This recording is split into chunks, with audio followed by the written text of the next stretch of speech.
Namaste, Ram here for the second part of how to sustain balance throughout the day and really throughout your life. So I want to just quickly recap. So in the last video, if you have not watched part one of this video, I suggest you go to part one, go into a lot of detail about this, and we covered point 1 through 4. So in those, I talked about not sacrificing your well-being, how to love and honor yourself and respect yourself, to not put your job, your boss, whatever may be some outer circumstance ahead of yourself, because your loved ones deserve to see the best of you. How to harness the energy and to bring it inward so that you can go from a diffuse light bulb to a laser beam with power, so that you can be able to have resilience and strength and be able to sustain these higher states of well-being and health. We talked about feeding yourself better, and I went into details about that. I said that I suggest at least 50%. I obviously adhere to more than 50%. You want to be as close to 100% as possible, eating whole plant-based diet, raw, live, foods that actually are high in nutrition and are able to heal you rather than harm you. So educating yourself was important with this, because I need to know the good from the bad, the things that are going to harm me, help me versus harm me. These are important. If I know the things that are going to help me, that are going to help me feel better, that are going to be energy, that are going to be the nutrition that I need, so-called superfoods, then I should be consuming those more than the ones that I know are detrimental. How much do I love and honor and respect myself to do that? Oftentimes we don't make the right decision because we don't honor, love, and respect ourselves enough. And I wish that for you, because you deserve the best. Then I also talked about breathing with consciousness, these kind of yogic breathing aspects. To retain your breath if you need energy. I mentioned just briefly how to do this.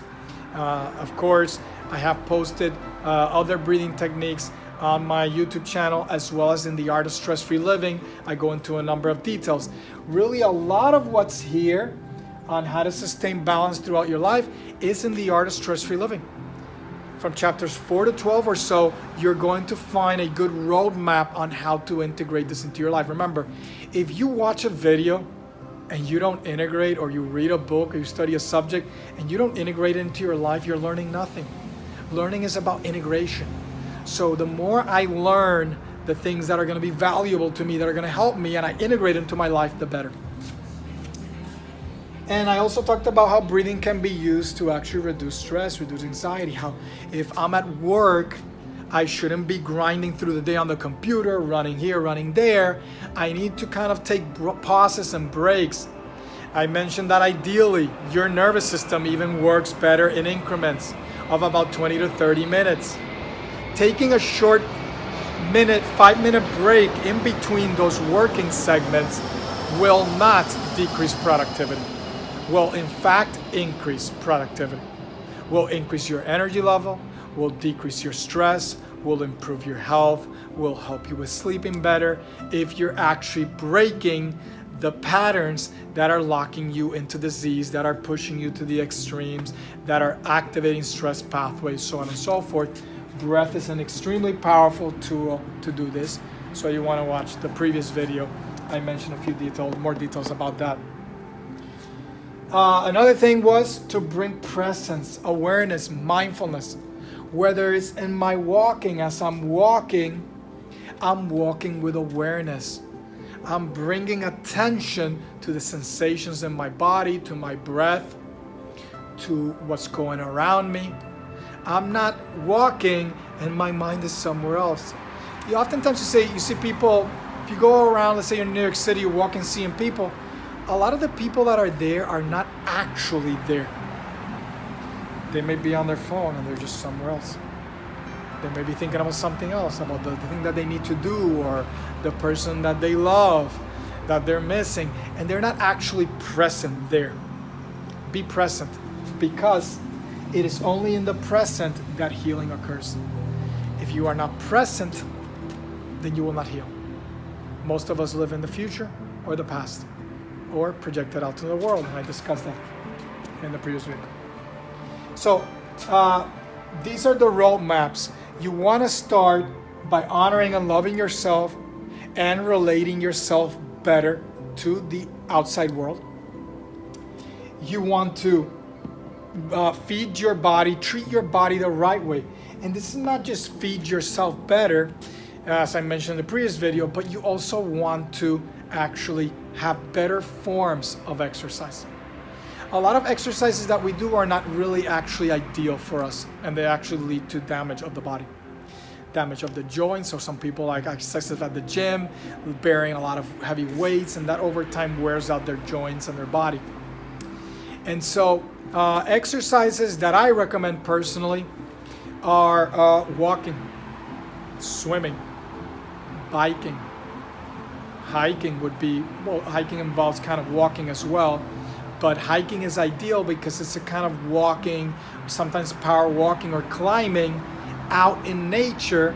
And if you watch one of my previous videos on houseplants and green color and nature, the healing power of nature, you're going to see why going out into nature would actually be a great option. And so in terms of how to sustain balance throughout the day, what do you have in your environment? Do you have plants in your office, or do you work at home? What do you have in your house? Are you stimulating your senses with the right music, with the right smells? You know, maybe you have some aromatherapy in your office. Things that are inducing clarity, calmness, relaxation. These things are not designed to, a lot of people think of calmness, relaxation as, oh, I'm gonna go to bed. No, they actually stimulate creativity, a greater awareness, and greater energy. Because other things that agitate you, confuse you, wear you out. So what you have in your surroundings is key. So if you're building a workplace, you have a business, how you design that workplace? There's a way to design it. If you want help with that, reach out to me on Rama's Rooted Tree on social media, and then we can get into contact, see how I can best serve your business. But all those things matter. You want to instill an environment that brings you into the present. And of course, there are yogic practices and practice from other contemplative traditions that are designed to bring you into the present. Mindfulness, for example, is one. Am I mindfully breathing, mindfully eating? How to sustain it during the day? When I'm going to have lunch, or take a break, I don't always take a break to go stimulate myself with caffeine, go talk. Immediately when there's lunchtime, I go eat. I never have lunch when I take lunchtime. When I have lunchtime, I never have lunch, I eat food without actually doing something to actually nurture myself beforehand. So I will do these inversion techniques, which I described briefly in the previous video. These advanced techniques that I do, or it could be as simple as just sitting down and doing some nice intense breathing that empowers you, that relaxes you. All these things matter. My break, am I taking my break to induce more agitation? Am I associating myself with an employee, somebody at where I work that just causes more stress in my life because they're just difficult? Maybe they're there to teach us something. We don't know. We haven't learned the lesson. It's just causing more problems. Maybe we need to take a break from that person. Maybe I need to go sit in my car or take a walk outside and just kind of unwind and do some mindful walking that I describe in The Art of Stress-Free Living. So try to be present as much as possible. And there are a number of techniques to allow you to do this. Another thing is, I mentioned this in a previous video, consider joining one of my events. This is it's not me promoting, it's just me knowing what would be best interest for you. How could I best serve you? I have an event coming up on June 17th through the 20th. The link is below. And on that video, and on that link, you can get more information on the event. It's going to be here in Miami, where I'm from. at an exclusive villa, a beautiful villa in the Art Deco district. There I will be sharing a lot of the DNA hacker secrets that are exclusive to my online programs, masterminds. And so in that event, you will leave with skills. It's not just gonna be go and reduce stress. Yeah, that's gonna be a component of that. You will reduce stress, you're gonna relax, you're gonna have fun. But at the same time, I want you to take with you skills so that you can actually master how to sustain balance, how to master the art of living stress and disease-free. Obviously, one event never does enough. You still want to consider joining one of my programs. So that's an important one. Another thing is you want to integrate self-care. So let me move to this side. This is important because all of that I've been illustrating, and particularly in the previous video, was really guided towards self-care. You can actually break free from the medical system and live 100% stress and disease-free if you actually master the art of self-care. If you learn, informed yourself, and I do this, I synthesize 2 decades plus of work when I work with my students and clients, where I'll teach them all the ins and outs of how I do it, how do I remain 100% stress and disease-free. And so if you learn how to integrate self-care techniques during the day, during the week, during years, on and on and on, and of course, especially at work, where is where we tend to lose ourselves often.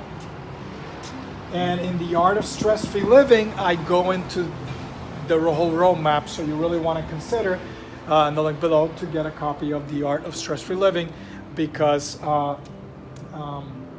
it will actually give you the tools to begin to do this. A variety of tools. You can use as many as you want.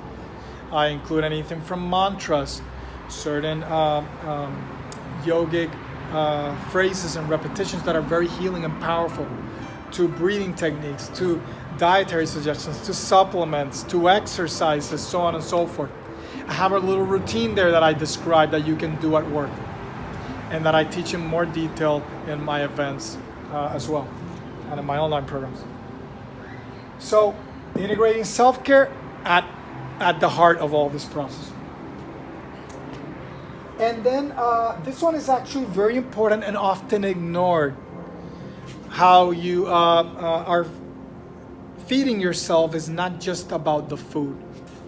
It's about how you're stimulating your mind and your senses. It's kind of an Ayurvedic standpoint, an Ayurvedic point of view, where remember, energy. Everything outside you is vibrations. Energy forms in different kinds.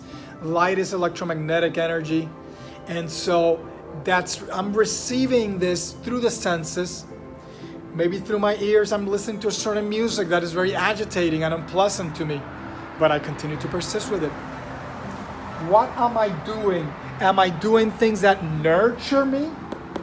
Or am I doing things that are counter, that are producing negative states?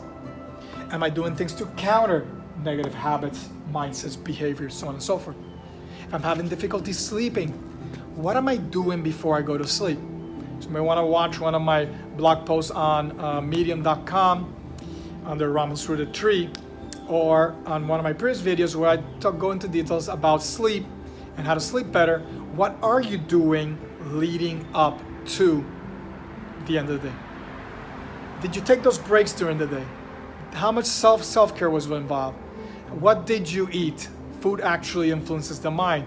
If you practice very advanced meditation, you would know how foods influence the mind, because there's certain foods that actually get in the way of being able to concentrate for sustained periods. So what you eat matters, what you're doing matters, what you listen to matters, what you're stimulating your senses matters, how are you interacting with the world matters. All these things are changing the dynamics of my consciousness, and they are either taking me towards disease or they're taking me towards health and balance and well-being.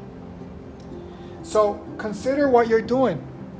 And in the previous video, I don't know if I fully finished the story, But I was relating a story of my kids at the time of bed, and they were a little bit agitated because they were, watching TV, or maybe they were playing video games, or just on the ones that were really riled.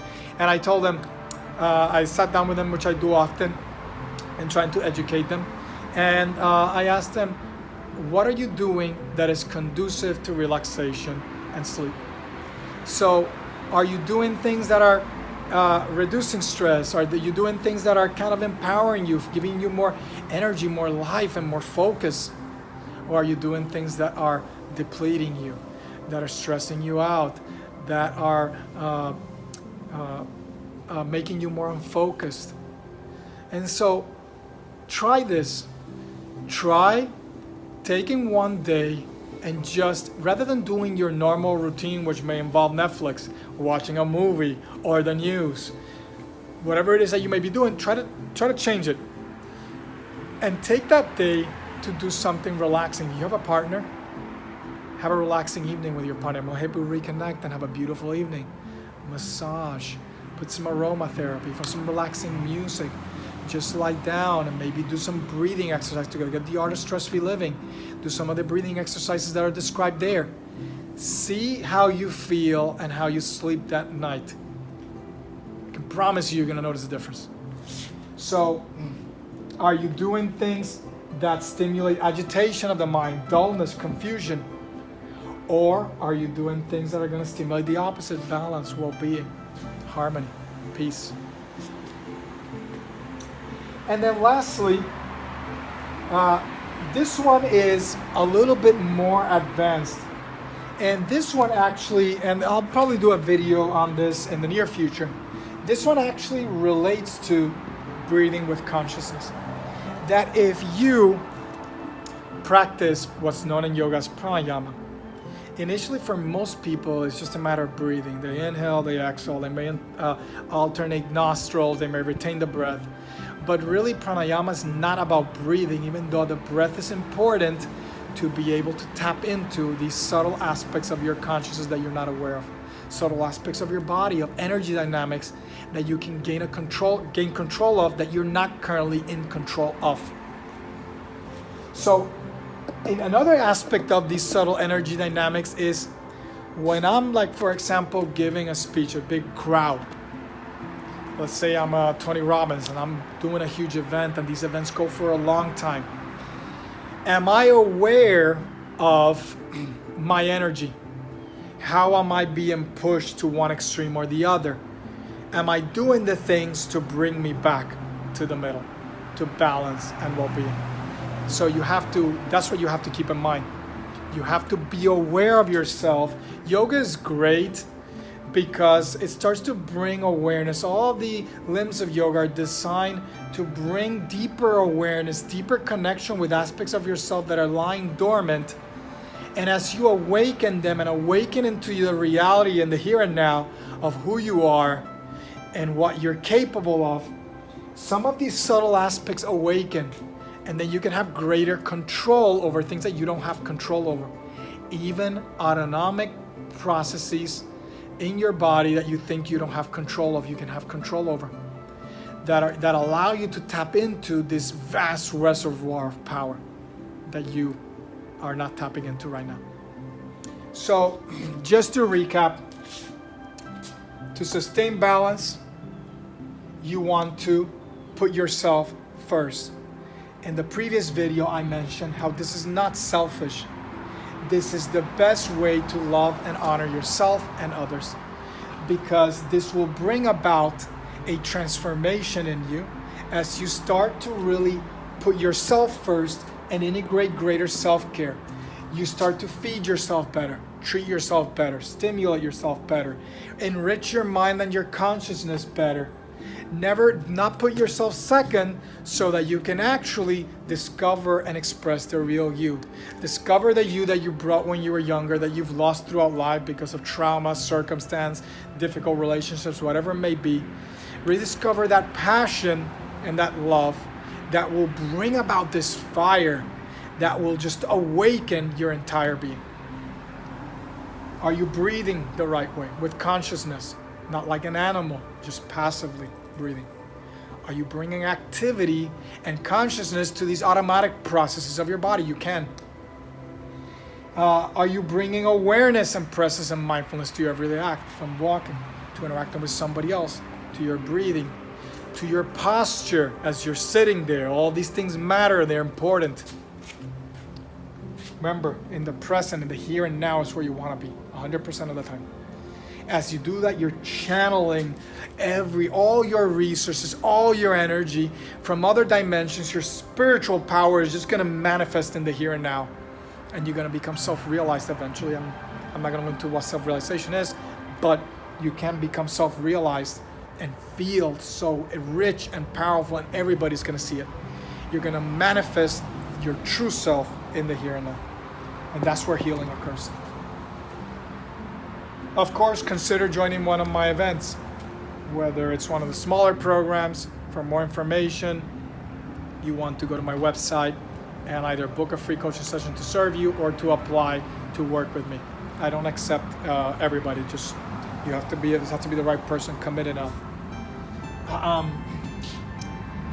And of course, are you integrating self-care? I gave the suggestion of the Art of Stress-Free Living. You want to get that book? Get it on Amazon. The link is below. All the money goes towards charitable causes. Are you stimulating your mind the right way? Are you aware of the energy dynamics? Are you pushing yourself too far and ignoring the signals? Your body's going to give you clues, signs that you're doing something wrong. You may have put yourself so far beyond that you're not aware anymore of those signs and clues. But as you bring yourself back to the middle, anytime you push yourself to one extreme or the other, you're going to notice, you're going to feel it. So it's not that you cannot go out and have fun and have some drinks and go out dancing. I do all those things with my wife. I go with my kids on trips. We go on cruises. We may stay out late. But then I'm mindful and aware of what I'm doing, pacing myself, being aware the next day, doing the right things to just nurture myself, to bring myself back. Because the longer you persist in the extremes, that's when you're going to tip yourself off. Whether it's through down stress, anxiety towards mental disease, or towards a more physical component of chronic ailments. All right? So I hope that served you well. For the subscriber that asked me that question, please comment. Let me know if this served you, if this was what you were thinking of. If not, just leave me some more questions and comments. Again, please subscribe, like, give me a thumbs up. And if you have questions, the community effort, the more you interact, the more you ask questions, the more I can do stuff tailor-made for you. All right? Have a beautiful day. I'm Ram, your DNA hacker. Namaste.